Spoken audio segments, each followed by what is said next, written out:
Hi, garden friend. Can you believe it's the beginning of August? And have you ever wondered what a garden looks like after 30 years of trial and error? Well, I'm Sally, and I've been a master gardener for over 3 decades, and today I'm showing you what's thriving in my garden right now. Let's jump right in, and I hope this will inspire you with some new plant ideas that you can use in your garden too.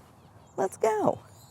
I want to start right here, because this little corner does more for the world than almost anything else that I grow. This is showy milkweed, and you probably already know milkweed and monarch butterflies go together. But here's the part that gets me every time. It's not just a flower that monarchs stop by for a snack. It's the only thing that their caterpillars can eat. So when I plant this, I'm not just feeding a butterfly for an afternoon. I'm giving the next generation somewhere to actually exist. And right beside it, this is pearly everlasting. This one's native right here in the Pacific Northwest. And why that matters to me, it's the fact that it barely needs my help because it already belongs here, because it's a native. Look at that silvery foliage and those papery white blooms. They hold their shape even dried. Between these two in this corner is basically a pollinator hotel for months. All right, now let's take a look at this front flower bed. And this is the one I get the most questions about. And I want to walk you through it exactly the way you'd see it if you were standing right here beside me. Right up front is my beautiful Angel Wings Senecio. It's not in a pot, by the way. People always assume that. It's planted right in the ground next to the container. I think that's why it works so well. Look at that leaf. It's silvery and almost velvety, and nothing around it looks like that. So it's the very first thing that your eye catches. I get stopped constantly and people go, wait, what is that? And right next to that, this one I couldn't place for the longest time, but it's actually red valerian. It's called Jupiter's beard, specifically the snow cloud variety. Funny thing, it's called red valerian, but snow cloud actually blooms white in these soft little clusters. It's not fussy at all. It grows in full or part sun, tolerates poor soil, and once it gets going, it'll often reseed itself. So don't be surprised if you find a volunteer or two popping up next season. The butterflies and bees love it as much as everything else in this bed. Then there's my beautiful blonde ambition ornamental grass. And I have to tell you, this one puts on a show later in the season. These horizontal eyelash-shaped seed heads, nothing else out here does that. And when the wind catches it, just watching it move, it's mesmerizing. And I have a few ferns tucked in, and I love what they do here. That soft texture against everything else that's upright and structured. It does get a little bit of shade in this spot, but it gets sun too. Ferns are absolutely gorgeous, and these are Pacific Northwest native ferns. This one here is a male fern. And I've got this beautiful little ornamental oregano. I'm going to prune this back a little bit because it's going to get a second flush. So it's simple as this, just pruning it back, and there you can see is going to be a new flush of beautiful flowers. And this is my chimchimney. I grew this from seed several years ago, and I'll be doing a seed starting video early in the winter. I hope you'll join me for that one. But this chimchimney is a Rudbeckia, and it comes back reliably for me every year. But look at those beautiful petals. Now here's a fresh bloom, but isn't that beautiful? I absolutely love it. So I'll be growing more of it this coming year.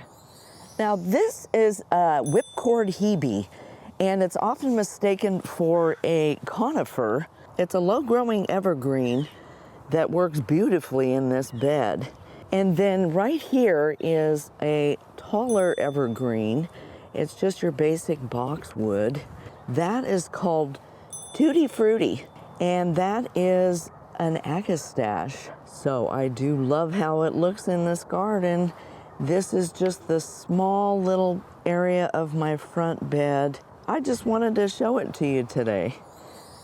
Now I'm very partial to this area of my garden. I've got several different varieties of blue or periwinkle.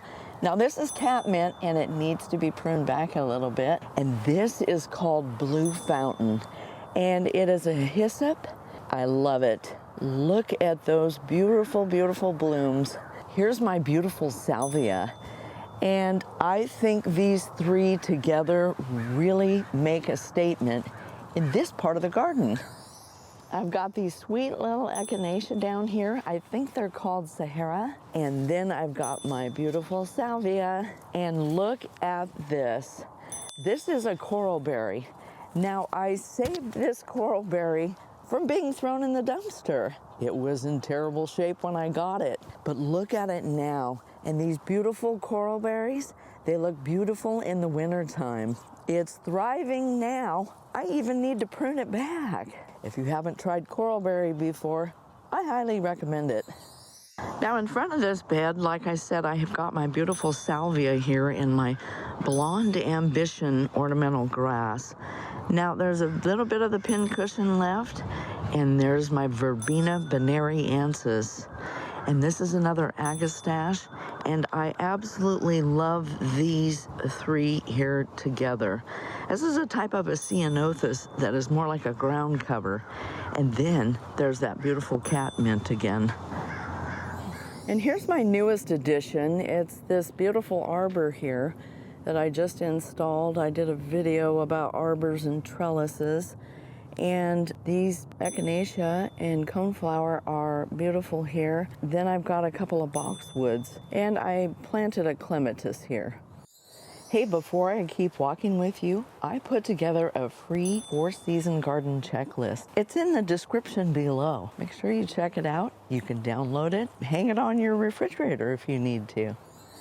Now that brings us to my side yard. The shrub with white flowers is called Abelia.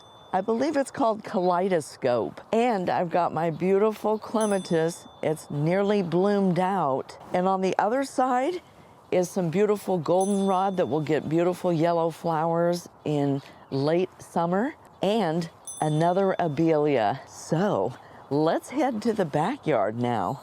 And coming through here, these are my hardy fuchsias. Look how huge they are. They've absolutely taken over. I've got 2 here, and then I have some roses, which are called Tranquility Rose, that need to be pruned. And there's some more lemon coral sedum there. Okay, before we keep going, here's the part I always like to do. Here's your garden tip of the day. So it's summertime. You need to keep up with the deadheading of your flowers because it helps them to flush out more flowers. And if you're thinking about doing some transplanting, wait until the fall.